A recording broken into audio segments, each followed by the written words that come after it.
The Philippines is an archipelago in the Pacific Ocean, consisting of over 7,000 islands. It sits on a subduction zone in the Ring of Fire, the geologic belt that surrounds a deal of the seismic activity experienced from Japan to Alaska to California. This geologic history has made the islands mineral rich, but also means potential of earthquakes and volcanic eruptions. Of the 7,000 islands, only about 1,000 have human habitation, and most of these. The archipelago is split into 3 island groups: Luzon, Visayas, and Mindanao. Mindanao is the southernmost, and Luzon is the northernmost, named for the largest island in the group, and in the Philippines as a whole. The island of Luzon is the most populated, and includes the capital of Manila. The earliest trace of Homo sapiens, approximately 47,000 years ago. They were preceded by earlier hominids, Homo luzonensis, named for where it was found near Luzon, is dated to approximately 134,000 years ago.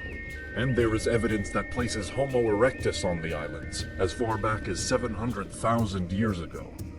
The ancestors of the modern native population had established themselves by around 3000 BCE, having migrated from Taiwan, other nearby islands, and the Asian mainland. They were Austronesian, meaning they belonged to a socio-cultural and language group spread across maritime Southeast Asia and reached as far west as Madagascar.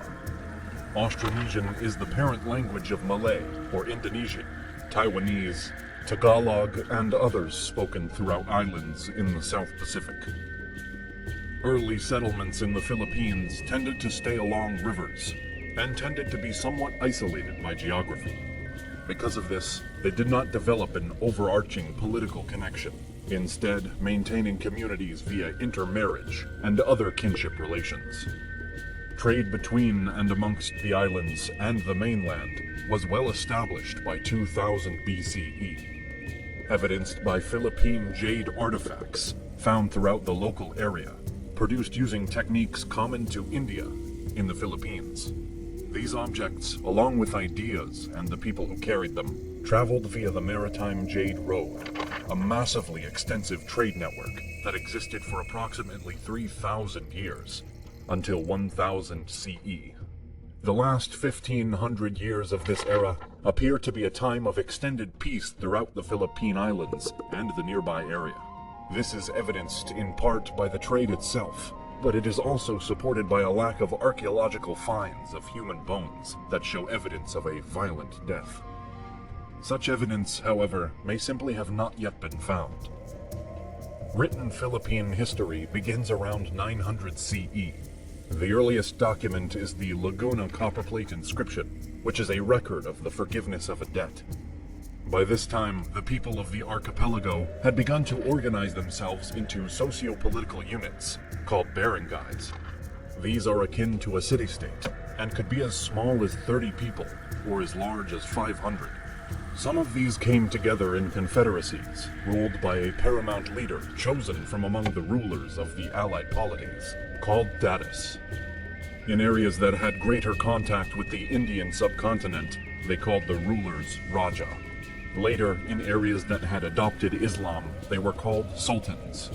Society within these barangays was organized by class, with the highest being the Magellan, next the freeman, the maharlika, then finally the enslaved, the alipin, all with subcategories to specify a person's status.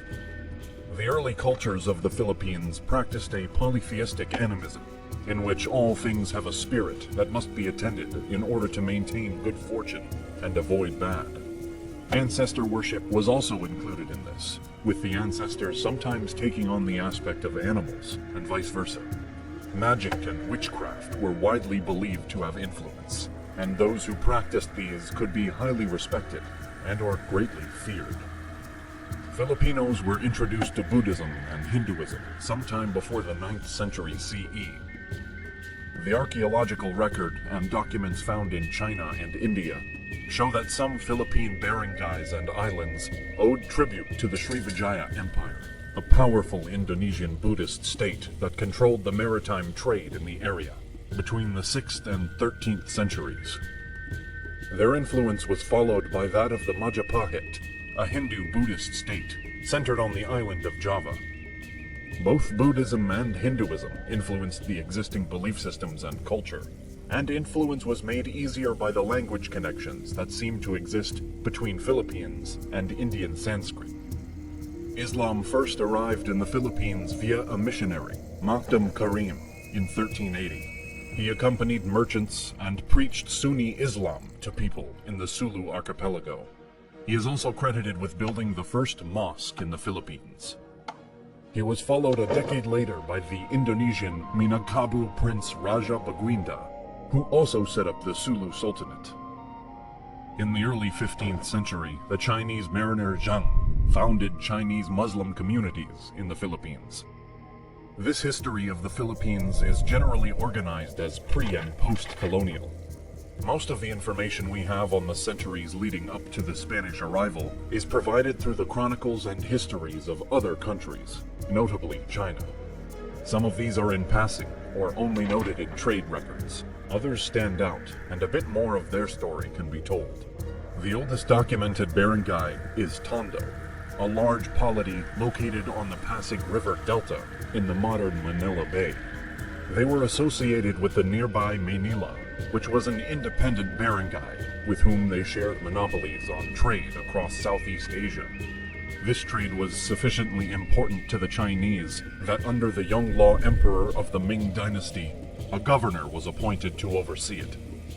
In fact, most of the documented information we have about the Philippines in the pre-colonial era comes from records of other countries with whom the various barangay interacted. China provides the most extensive of these, but there is corroborating information from Japan, Champa, India, and others. This kingdom had declined by the early 16th century and had been overtaken by the Luzon. The Luzon were the local peoples around Tondo who took the opportunity of the conquest by Brunei to assert themselves. They were a militaristic culture who were involved in wars all over the Philippines, Indonesia, and mainland Asia, sometimes under the auspices of their state, and sometimes as individuals and groups acting as mercenaries. Another largely documented state is the Sultanate of Sulu, so called even though the society pre-existed the introduction of Islam and its political terminology. In the 12th and 13th centuries, people from the Visayas area moved into the Sulu archipelago, in the Mindanao section of the Philippine Islands. They established their state and were known to trade throughout the area, including with the people of Champa on the Indonesian peninsula, some of whom moved to Sulu. There was a short war between the Sulu and the Champa in the 12th century, after which trade was normalized again, shortly before they were overtaken by an outside power. In the 13th century, according to Chinese records, the area was under the control of the Bruneian Sultanate, along with Maay and Manila. Little else is said, except that they regained their independence at some later date. They had certainly done so by the early 15th century, when its leader, Raja Baguinda, converted to Islam and was independently ruling the now Sultanate. Sometime before the 11th century, the Rajanate of Butuan emerged on the island of Mindanao.